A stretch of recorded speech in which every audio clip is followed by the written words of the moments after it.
श्री शिवाय नमस्तुभ्यम। ओम नमः शिवाय। हर हर महादेव। महादेव आप सब पर अपनी कृपा बनाए रखें। प्रिय श्रोतागणों, आज श्रावण मास महात्म्य का 13वां दिन है। आज हम सभी 13वां अध्याय में दुर्गा गणपति व्रत विधान की कथा को श्रवण करेंगे। आप सबसे निवेदन है कि पूरी कथा को जरूर सुनिएगा और कथा अच्छी लगे तो चैनल को भी जरूर सब्सक्राइब कीजिए। तो चलिए कथा को सुनना प्रारंभ करते हैं। सनंत कुमार बोले, हे भगवान, किस व्रत के द्वारा अतुलनीय सौभाग्य प्राप्त होता है और मनुष्य पुत्र पौत्र धन ऐश्वर्य तथा सुख प्राप्त करता है। हे महादेव, व्रतों में उत्तम उस व्रत को आप मुझे बताइए। ईश्वर बोले, हे सनंत कुमार, तीनों लोकों में विख्यात दुर्गा गणपति व्रत है।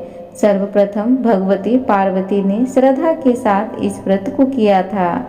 हे मुनि सत्तम, इसी प्रकार पूर्व में सरस्वती, महेंद्र, विष्णु, कुबेर, अन्य देवता, मुनिजन, गंधर्व, किन्नर, इन सभी ने भी इस व्रत को किया था।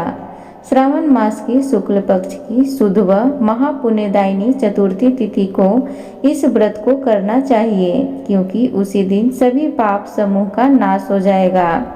चतुर्थी के दिन स्वर्ण पीठासीन स्थित एक दंत गजानन विघ्नेश की स्वर्णमय प्रतिमा बनाकर उसके आधार पर स्वर्ण में दुर्गा को व्यवस्थित करने के पश्चात विघ्नेश्वर को रक्त वस्त्र से विशिष्ट ताम्रमय पात्र के ऊपर रखकर सर्वोक्त भद्र मंडल में रक्त पुष्पों से आपा मार्ग, समी, दुर्वा, तुलसी, बिल्व पत्र, इन 5 पत्रों से अन्य उपलब्ध सुगंधित पुष्पों से, सुगंधित द्रव्यों से, फलों से तथा मोदकों से उनकी पूजा करनी चाहिए और इसके बाद उन्हें उपहार अर्पित करना चाहिए।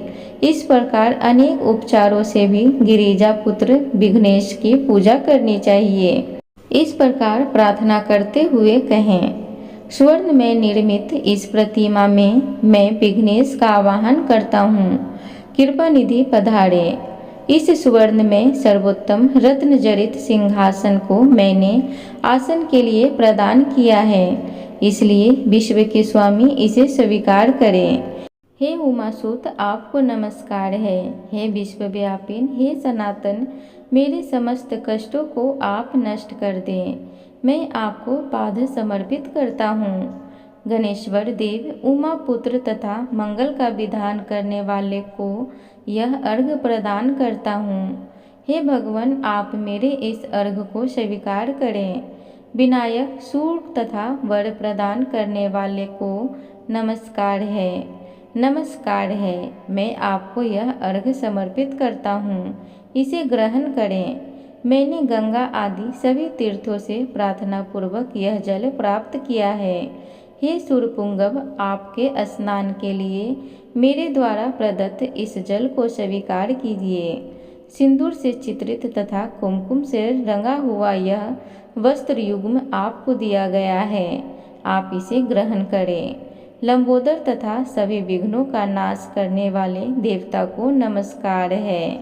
उमा के शरीर के मल से अभिभूत हे गणेश जी, आप इस चंदन को स्वीकार करें। हे सूर्य श्रेष्ठ, मैंने भक्ति के साथ आपको रक्त चंदन से मिश्रित अक्षत अर्पण किया है। हे सूर्य सत्तम, आप इसे स्वीकार करें। मैं चंपा के पुष्पों, केतकी के पत्तों तथा जपा कुसुम के पुष्पों से गौरी पुत्र की पूजा करता हूँ। आप मेरे ऊपर प्रसन्न हो। सभी लोगों पर अनुग्रह करने तथा दानवों का वध करने के लिए स्कंद गुरु के रूप में अवतार ग्रहण करने वाले आप प्रसन्नता पूर्वक यह धूप लीजिए। परम ज्योति प्रकाशित करने वाले तथा सभी सिद्धियों को देने वाले आप महादेव पुत्र को मैं दीप अर्पण करता हूँ, आपको नमस्कार है। इसके बाद गण नाम तवम इस मंत्र से मोदक, 4 प्रकार के अन्न, पायस तथा लड्डू आदि का नैवेद्य अर्पण करें। मैं आपकी मुख शुद्धि के लिए आदर पूर्वक कपूर, इलायची तथा नागवल्लभी के दल से युक्त तांबुल आपको प्रदान करता हूँ। हिरण्य गर्भ के गर्भ में स्थित अग्नि के सुवर्ण बीज को मैं दक्षिणा रूप में आपको प्रदान करता हूँ, अतः आप मुझे शांति प्रदान कीजिए। हे गणेश्वर, हे गणाधज, हे गौरीपुत्र, हे गजानन, हे इभानन, आपकी कृपा से मेरा व्रत पूर्ण हो। इस प्रकार अपने सामर्थ्य के अनुसार विघ्नेश्वर का विधिवत पूजन करके उपशकर निवेदित सामग्री सहित गणाधज को आचार्य के लिए अर्पण कर देना चाहिए। उनसे प्रार्थना करें, हे भगवान, हे ब्राह्मण, दक्षिणा सहित गजानन की मूर्ति को आप ग्रहण कीजिए। आपके वचन से मेरा यह व्रत आज पूर्णता को प्राप्त हो। जो मनुष्य 5 वर्ष तक इस प्रकार व्रत करके उद्यापन करता है वह वांछित मनोरथों को प्राप्त करता है और देहांत के बाद शिवलोक को जाता है। अथवा 3 वर्ष तक जो इस व्रत को करता है वह सभी सिद्धियां प्राप्त करता है। जो व्यक्ति उद्यापन के बिना ही इस उत्तम व्रत को करता है, विधि के अनुसार भी उसका जो कुछ किया हुआ होता है वह सब निष्फल हो जाता है। अब उद्यापन विधि बताई जाती है। उद्यापन के दिन प्रातःकाल तिलों से स्नान करें। उसके बाद व्यक्ति 1 पल या आधा पल या उसके भी आधे पल की स्वर्ण की गणपति की प्रतिमा बनाकर पंचगव्य से स्नान कराकर भक्ति तथा श्रद्धा के साथ इन 10 नाम मंत्रों से दुर्वा दलों से संयम पूजन करें। हे गणाधीश, हे उमापुत्र, हे अघनासन, हे विनायक, हे ईशपुत्र, हे सर्वसिद्धि प्रदायक, हे एकदंत, हे इभवक्त, हे मूषक वाहन, आपको नमस्कार है। आप कुमार गुरु को नमस्कार है। इन नाम पदों से पृथक पृथक पूजन करें।